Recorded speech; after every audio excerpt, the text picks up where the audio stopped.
My parents treated me like a servant. One day before Christmas, Dad smirked, "Your brother's friends are spending Christmas here, it's only 45 people." He expected me to cook, clean, and bow.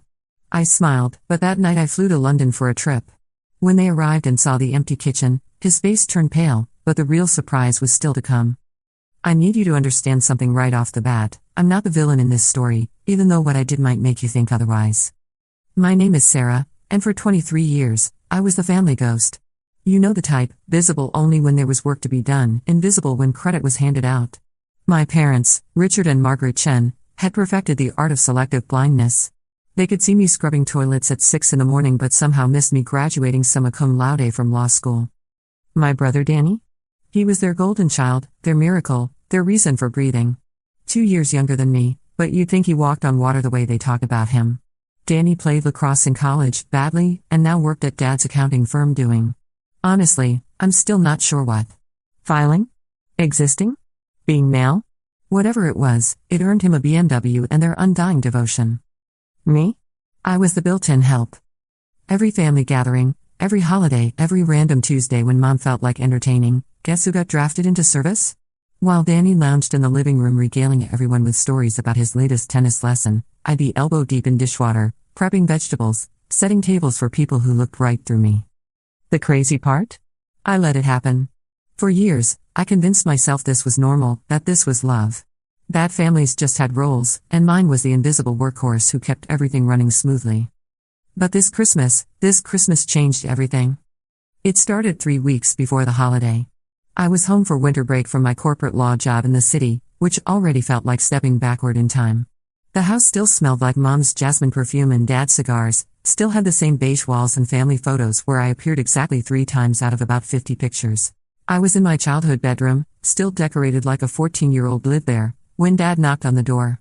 He didn't wait for permission to enter, just pushed it open and leaned against the frame like he owned the place. Which, technically, he did. "Sarah." His voice had that particular tone he used when he was about to ask me to do something unreasonable while pretending it was perfectly normal. "We need to talk." I looked up from my laptop where I'd been reviewing contracts for Monday morning. "What's up?" His face broke into what he probably thought was a warm, paternal smile.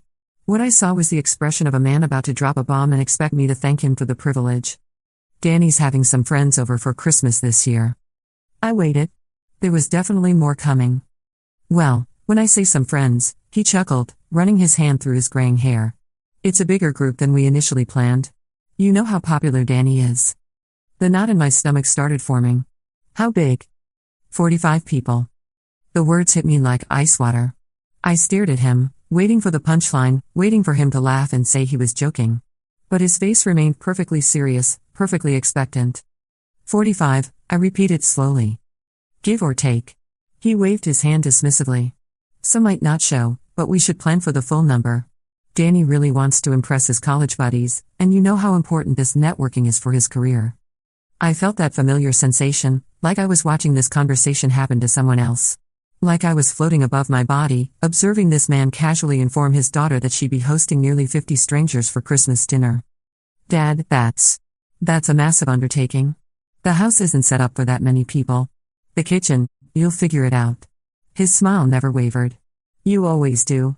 Remember last Easter when you managed dinner for 25? This is just a little bigger. A little bigger. Like the difference between a puddle and an ocean.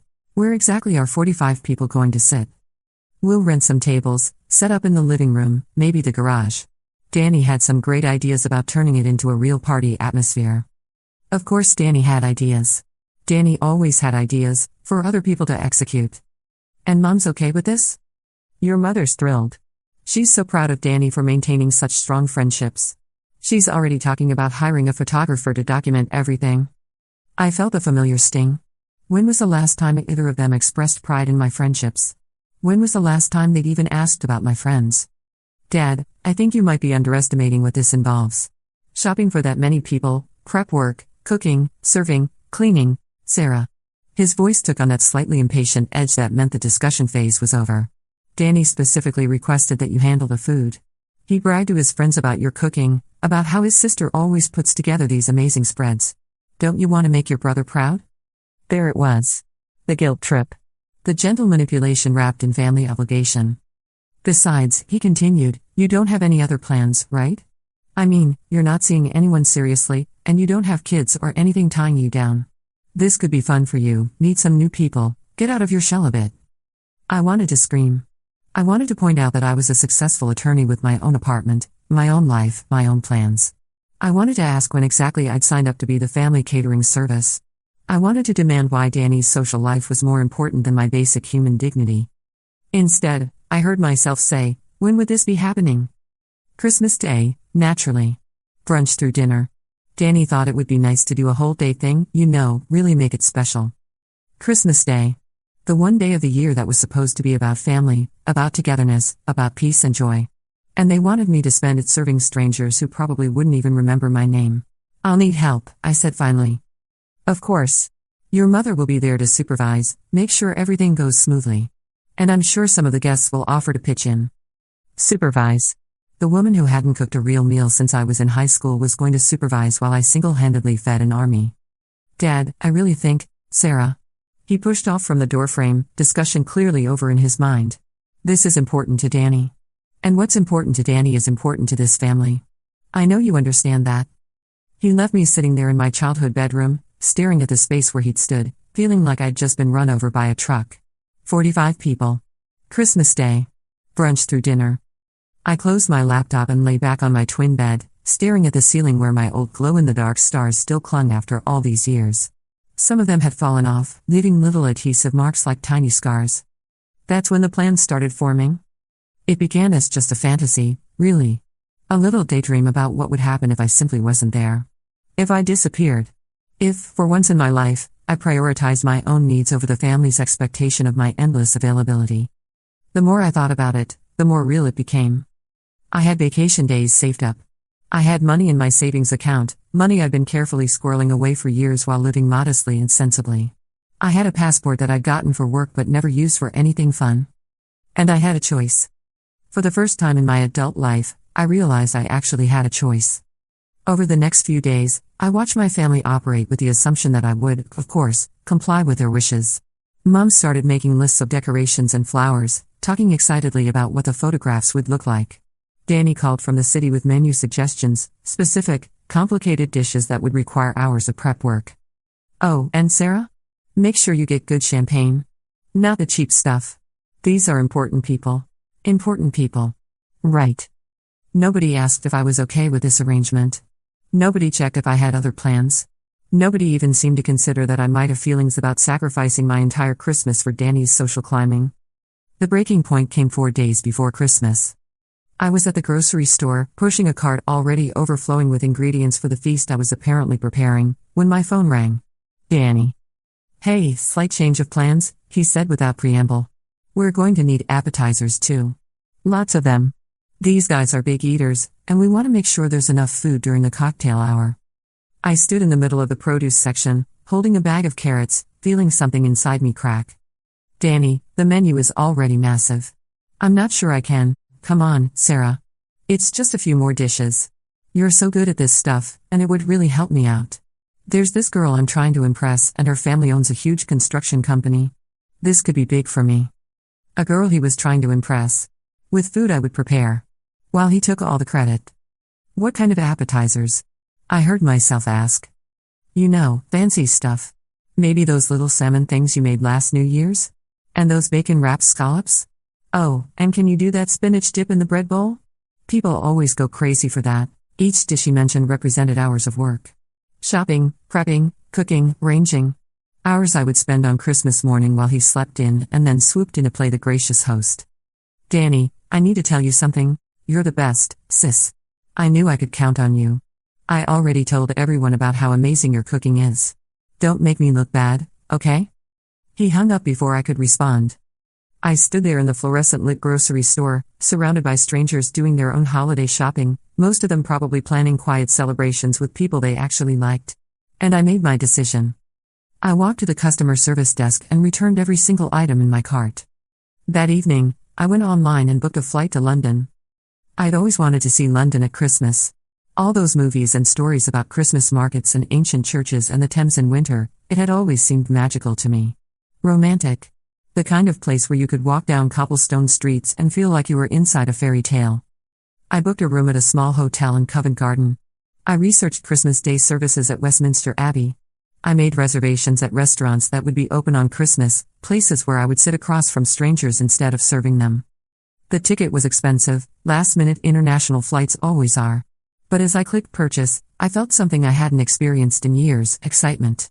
Pure, selfish, wonderful excitement. I didn't tell anyone. The next 3 days were surreal. I went through the motions of normal family interactions while this secret burned inside me like a happy fever. Mom made more lists. Dad talked about rearranging furniture. Danny called with additional requests. Could I make sure to have vegetarian options? Did I remember that his friend Marcus was allergic to shellfish? Each conversation felt like I was watching actors in a play I'd already left. The night before my flight, the family had dinner together, a rare occurrence that felt loaded with significance I couldn't share.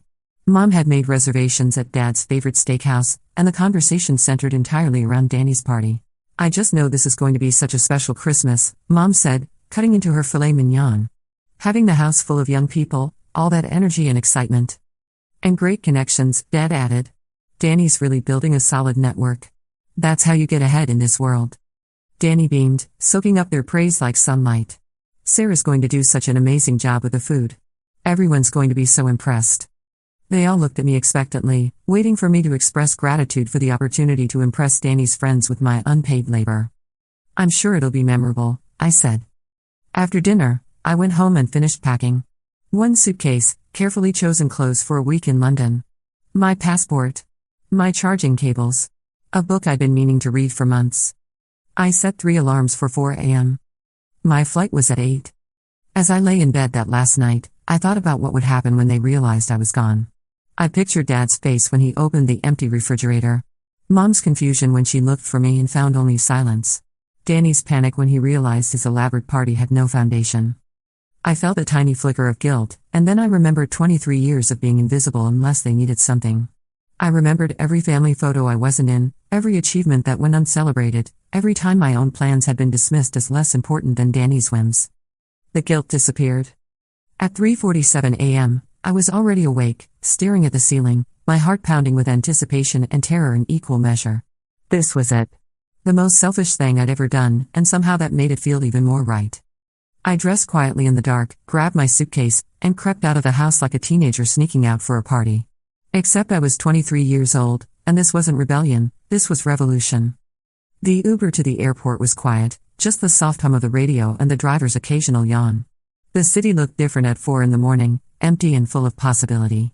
Street lights reflected off wet pavement, and everything felt cinematic in a way my life never had before. At the airport, I checked in with shaking hands. The gate agent smiled and wished me a wonderful trip, and I realized she was the first person in weeks who had spoken to me like I mattered for my own sake, not for what I could provide. The flight was long but magical.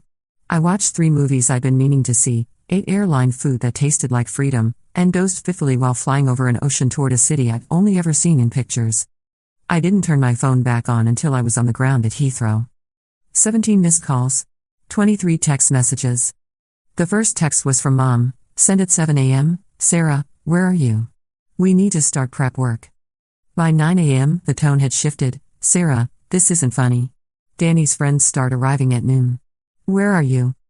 Dad's messages were shorter but more direct, call me now. This is unacceptable.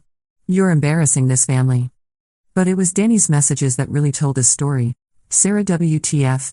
Mom says you're not here? This is my day. You can't do this to me. I need you here.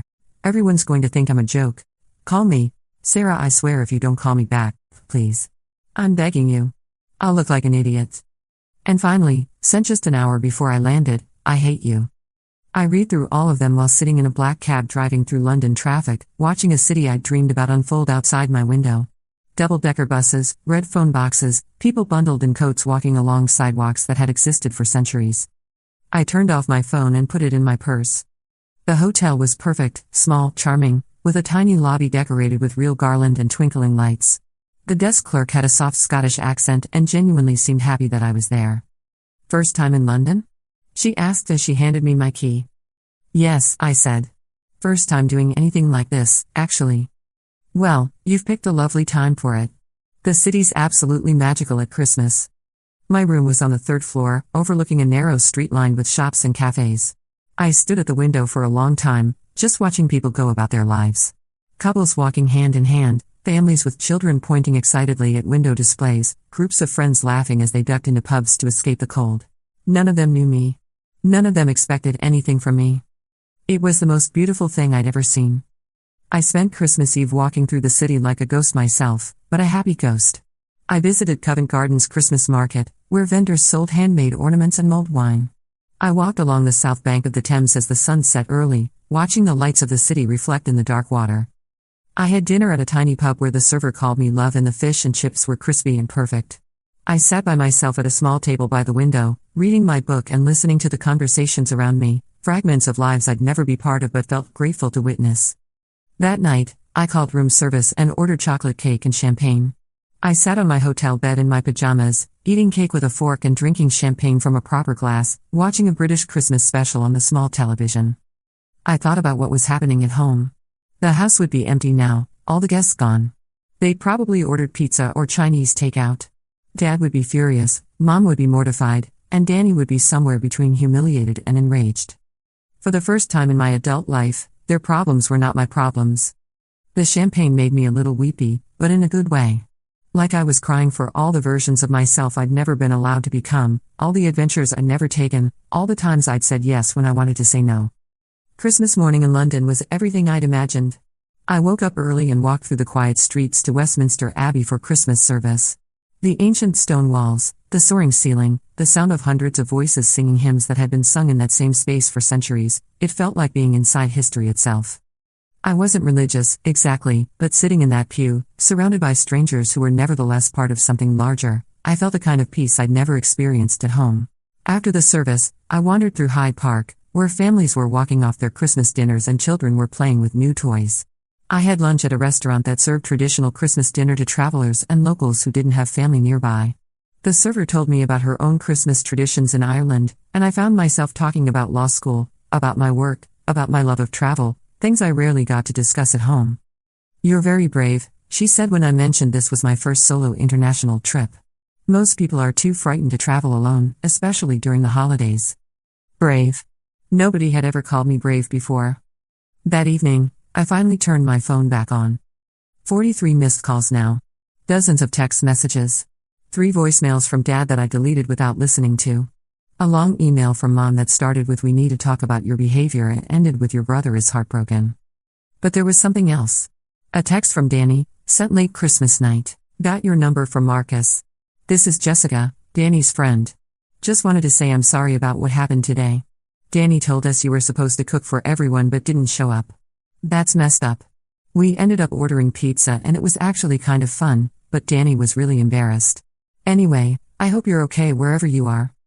I stared at that message for a long time. A stranger, one of Danny's important friends, was showing me more concern than my own family had in years. I typed back, "Thank you for the message. I'm doing well. I hope you enjoyed the pizza." She responded almost immediately, "Where are you?" Danny said nobody knows. "London." "London? Like England London?" "Yes." "Oh my gosh. That's amazing. What's it like? Are you there alone?" For the next hour, I found myself texting with Jessica about my trip, about London, about the service at Westminster Abbey and the Christmas market and the feeling of being completely anonymous in a foreign city.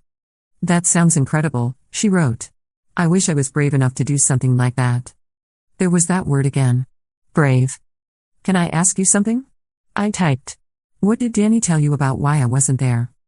"He said you had some kind of family emergency and had to leave suddenly. But then later he seemed really angry and said you just abandoned everyone. Honestly, he was kind of a jerk about it. A bunch of us felt bad for ordering so much food and then having to scramble like that. A family emergency. So that's the story they'd settled on, something that made me the victim of circumstances rather than the architect of my own choices." "Jessica, can I tell you the truth?" "Of course." So I did. I told her about the 45 people, about the expectation that I would single-handedly prepare and serve a feast for strangers, about 23 years of being the family's servant. I told her about the grocery store moment, about booking the flight, about waking up at 3 a.m. to escape to the airport. When I finished, there was a long pause before she responded. "Oh my gosh." Then, I had no idea. Danny made it sound like you loved cooking for big groups, like it was your thing. It became my thing because nobody asked if I wanted it to be my thing. That's really messed up. I'm so sorry. And honestly? Good for you for getting out of there. Nobody should have to cook for 45 people by themselves, especially on Christmas. That's insane. We texted until late that night London time. She told me about her own family dynamics, about the pressure she felt to be perfect, about the ways expectations could become prisons if you weren't careful. What are you going to do when you get home? She asked finally. That was the question I'd been avoiding thinking about. I spent the next few days exploring London like a woman possessed. I visited every museum, every landmark, every neighborhood I could fit into my schedule. I took a day trip to Bath and walked through streets that looked like Jane Austen novels come to life. I spent hours in bookshops and cafes, writing in a journal I'd bought at Harrods. But as my departure date approached, the anxiety started creeping in. I would have to go home eventually. I would have to face the consequences of my grand gesture. The night before my flight back, I finally listened to Dad's voicemails. The first one: left Christmas morning, Sarah, I don't know what kind of game you think you're playing, but you need to get home immediately. Your brother is humiliated, your mother is in tears, and I am beyond disappointed in you. This is not who we raised you to be. The second, from Christmas evening, 45 people, Sarah. 45 people showed up to our home expecting dinner, and we had to order pizza like college students. Do you have any idea how embarrassing this was? How could you do this to Danny? How could you do this to this family? The third, from yesterday, your mother wants to know if you're even alive. We've been worried sick. Whatever point you're trying to make, you've made it. Now come home and we'll discuss how you're going to make this right. Make this right. As if I were the one who had done something wrong. I called my office and extended my vacation by 2 more days. Then I called a therapist I'd looked up online and made an appointment for when I returned home. If I was going to be brave, I might as well go all the way. The flight home felt different than the flight to London. Heavier. Like I was carrying all the weight I'd managed to set down for a week, picking it back up and preparing to bear it again. But I was different now. London Sarah was not the same person as before Sarah. London Sarah had walked alone through one of the world's greatest cities. London Sarah had struck up conversations with strangers and eaten meals in restaurants without apologizing for taking up space. London Sarah had made a choice and followed through with it, consequences be damned.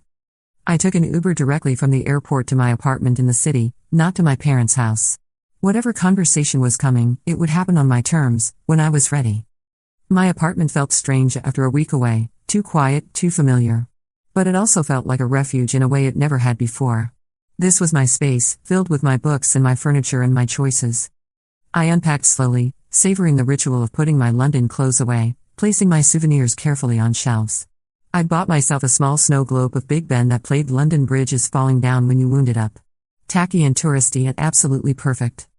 My phone had been buzzing intermittently during the flight and the ride home, but I ignored it until I was settled and had a cup of tea in my hands. Proper English breakfast tea I'd bought at Fortnum and Mason.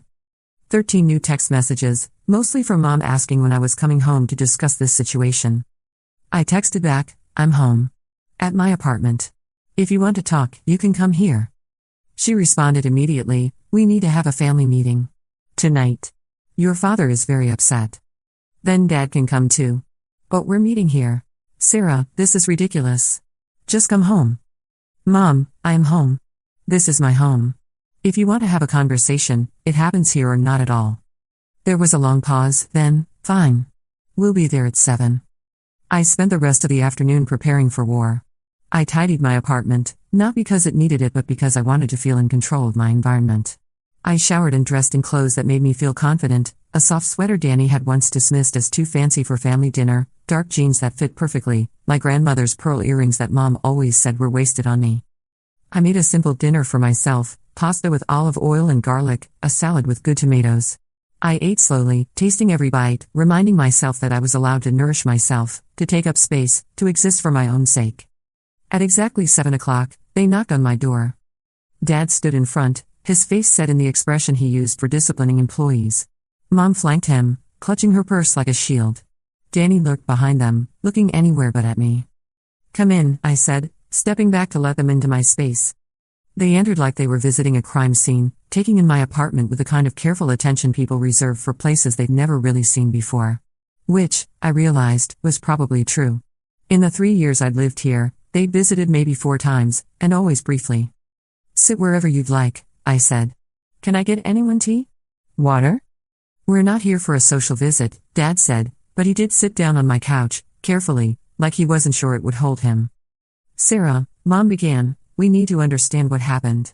Where you went, why you left, how you could do something so cruel to your own family. Cruel. That was interesting. I went to London, I said, settling into my reading chair across from the couch. I spent Christmas there. It was wonderful.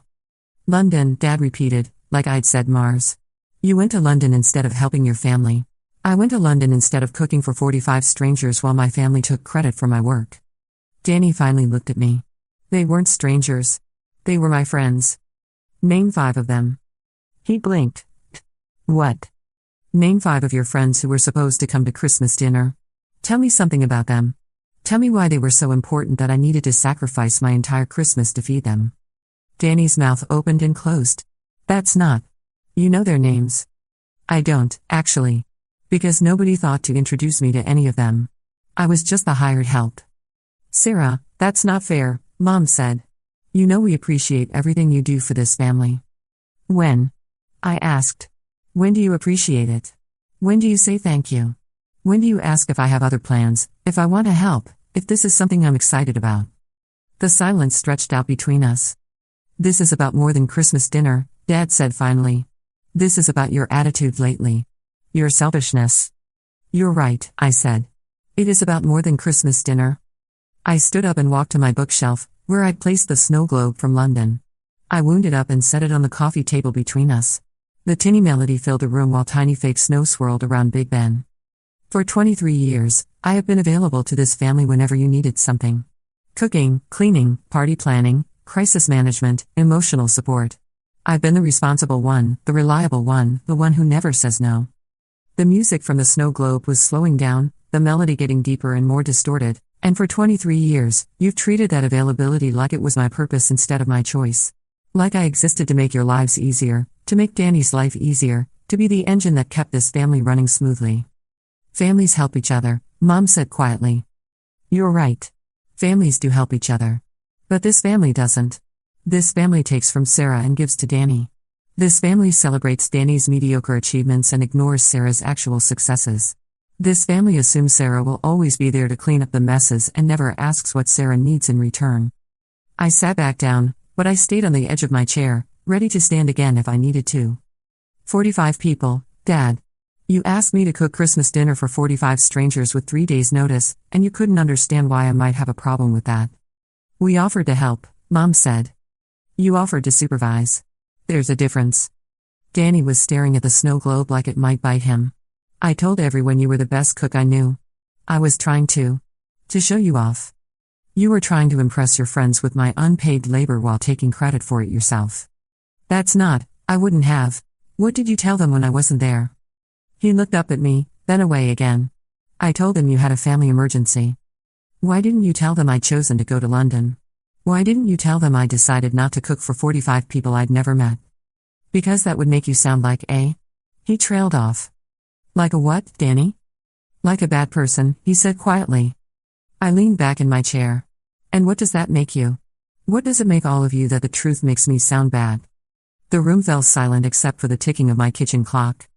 We raised you better than this, Dad said finally. No, I said. You raised me to believe that my worth came from my usefulness to other people. You raised me to think that saying no was selfish and that putting myself first was cruel. You raised me to be a supporting character in my own life. I stood up again, too agitated to sit still. But I'm not a supporting character. I'm not the family's servant. I'm a person with my own dreams and needs and rights, and one of those rights is the right to spend Christmas morning walking through Westminster Abbey instead of cooking bacon-wrapped scallops for people who don't know my name. Mom was crying now, quiet tears that she wiped away with a tissue from her purse. We love you, Sarah. We've always loved you. I know you do, I said, and I meant it. But love isn't enough if it only works one direction. Love isn't enough if it comes with conditions and expectations and unlimited demands on my time and energy. So what do you want from us? Dad asked. His voice sounded tired. I want to be seen, I said. I want to be valued for who I am, not what I can do for you. I want to be asked instead of commanded. I want my own life to matter as much as Danny's does. Your life matters, Mom said. Then prove it. Stop treating me like I'm only here to make your lives more convenient. Stop assuming I'll always say yes. Stop taking credit for my work and then acting surprised when I get tired of being invisible. I walked to the window and looked out at the city lights. My city. My view. My life. I'm not saying I'll never help with family events again, I said without turning around. But I am saying that my help is a gift, not an obligation. And gifts can be declined. When I turned back to face them, they all looked smaller somehow. Deflated. We didn't realize, Mom said. We didn't know you felt this way. I've been trying to tell you for years. But it's hard to hear someone when you've already decided what their role is supposed to be. Danny was still staring at the coffee table. I'm sorry, he said quietly. About Christmas. About all of it. I didn't think about how much work I was asking you to do.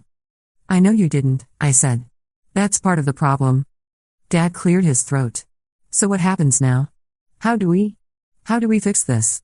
We start over, I said. We start treating each other like whole people instead of like roles in a play. We start asking instead of assuming.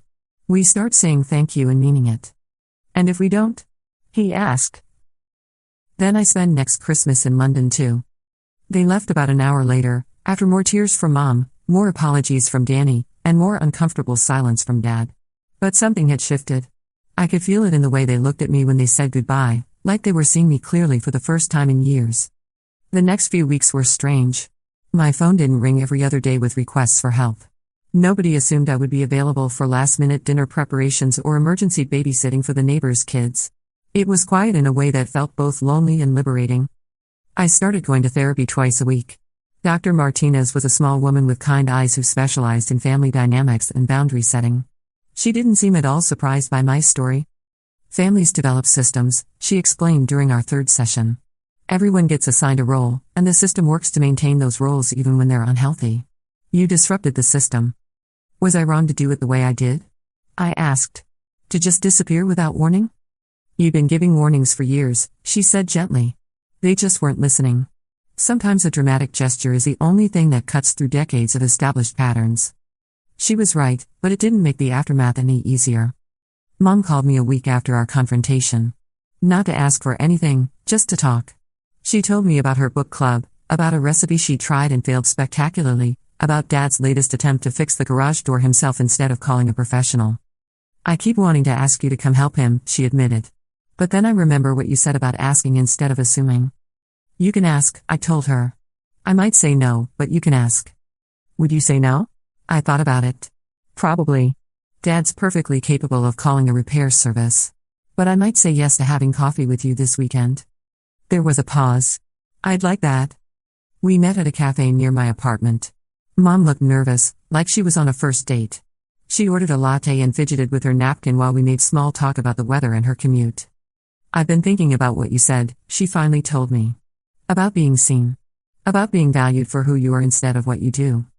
I waited. I realized I don't actually know very much about your life. Your real life, I mean. Your friends, your work, your dreams. The word dreams came out hesitant, like she wasn't sure she was allowed to ask about them. What would you like to know? I asked. And so we talked. Really talked, maybe for the first time since I was a child. I told her about my work, about the cases I was passionate about the colleague I'd been having coffee with who might become something more. She told me about her own dreams, the ones she'd put aside when Danny and I were born, the art classes she'd been thinking about taking now that we were grown. I used to paint, she said. Before you kids, before marriage, before everything got so complicated. I was actually pretty good at it. You should start again. Maybe I will. She smiled, and for a moment I could see the young woman she'd been before she became just Mom. Will you come to my first art show when I'm rich and famous? Only if you promise not to ask me to cater it. We both laughed, and it felt like something heavy lifting off my chest. Danny was harder. He called a few times, conversations that started with apologies and evolved into defensiveness. He couldn't quite understand why I'd been so upset, couldn't see the pattern that had been so clear to me. But I always said thank you, he protested during one particularly frustrating conversation. When? I must have. I'm not a monster, Sarah. You're not a monster, I agreed. But you're not paying attention either. The breakthrough came 3 weeks after London, when Jessica, his friend from the party, apparently sat him down and explained exactly what 45 people worth of Christmas dinner actually entailed. She'd done the math, the shopping, the prep time, the cooking, the serving, the cleanup. She priced it out too, figuring that hiring actual caterers would have cost thousands of dollars. I had no idea, he told me when he called that night. I honestly thought you just threw some stuff together and it magically became a feast. I never really thought about the hours of work. Most people don't, I said. That's what makes it invisible. Jessica said I owe you about $3,000 in back wages just for Christmas dinner. Jessica's smart. Yeah, she is. There was something different in his voice when he said her name. We've been talking a lot lately. About family stuff, about expectations. She has a sister who went through something similar with their parents. How's that working out for them? Better, I think. It took time, but they figured out how to see each other as real people instead of just family roles. That's good. Sarah? His voice got quiet. I'm really sorry. Not just about Christmas, but about all of it. About taking you for granted. About never thinking about what you needed or wanted. About treating you like you existed to make my life easier. I felt tears prick my eyes. Thank you for saying that. I want to do better. I don't know how, exactly, but I want to try. Start by asking, I said. Before you assume I'll help with something, ask if I'm available. Ask if I want to help. And if I say no, respect that answer. What if I really need help with something? Then ask anyway, and we'll figure it out together. But Danny? Your social events are not emergencies. Your desire to impress people is not my responsibility. Got it. He paused. Are we okay? I mean, are we going to be okay? We're going to be fine, I said, and meant it. But things are going to be different. Different how? Different like you're going to have to learn how to cook. He groaned. I was afraid you'd say that. Dad was the longest holdout. For almost 2 months, our relationship consisted of polite but distant phone calls where he asked about work and I asked about his health and neither of us mentioned Christmas or London or the way everything had changed. Then Mom's art classes started. She'd enrolled in a beginner's painting course at the community center and apparently she was thriving. Not just the painting part, but the social aspect. She'd made friends with other women her age who had their own interests and opinions and complicated relationships with their adult children. Your mother is like a different person, Dad told me during one of our stilted phone calls. She's, I don't know, more herself, I guess. That's wonderful. She wants to turn the guest room into a studio. She asked me what I thought instead of just doing it. I could hear the confusion in his voice, like he couldn't quite figure out why anyone would ask his opinion about something that didn't directly affect him. What did you tell her? I told her it was a great idea. I mean, we never have guests anyway, and she seemed so excited about it. She is excited. She's been telling me about her paintings. They sound beautiful. You've been talking to your mother about art? We have coffee every couple of weeks. We talk about lots of things. Another pause. She never told me that. Did you ask? The question hung in the air between us. I could practically hear him processing it, realizing that he'd been assuming he knew everything about Mom's life the same way he'd been assuming he knew everything about mine. Sarah, he said finally, I think I owe you an apology. You don't owe me anything, Dad. No, I do. I've been thinking about Christmas, about what happened. About what you said that night at your apartment. And I think maybe you were right. I sat down hard on my couch. About what? About being seen. About being taken for granted. About treating you like you existed to make our lives easier instead of like you had your own life to live. Dad. Let me finish. Please. His voice was rough, like this was difficult for him. I realized something watching your mother these past few weeks. Watching her discover this whole part of herself that I never knew existed. I realized I've been doing the same thing to her that we did to you, assuming I knew what she wanted, what she needed, what would make her happy.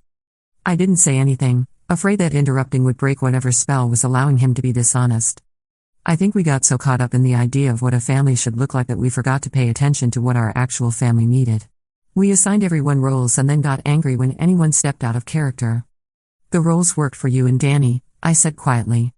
Did they, though? Look at Danny now. He's 21 years old and he can barely take care of himself because he's never had to. He doesn't know how to cook or clean or manage his own social life because we always had you to handle the difficult parts. He's learning. Because he had to, after you left. Because you forced all of us to learn how to function without you carrying us. He took a shaky breath. I'm proud of you for that. For leaving. For choosing yourself. I should have said that months ago. I was crying now, quiet tears that I wiped away with my sleeve. It was scary. Leaving like that. I bet it was. But you did it anyway. That takes guts. Jessica called me brave. Jessica's right. You are brave. Braver than I've ever been. We talked for another hour. He told me about his own struggles with expectations, about the pressure he'd felt to be the provider, the decision-maker, the strong one. He talked about watching Mom discover her art and realizing he didn't know what his own passions were anymore. Maybe you could figure that out, I suggested. Now that you don't have to spend all your energy maintaining everyone else's roles. Maybe I will. Spring came early that year, and with it, a kind of tentative rebuilding.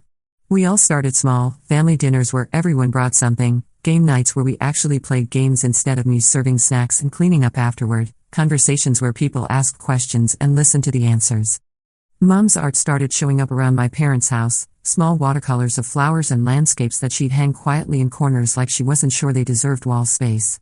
Danny learned to make 3 basic meals and was absurdly proud of his scrambled eggs.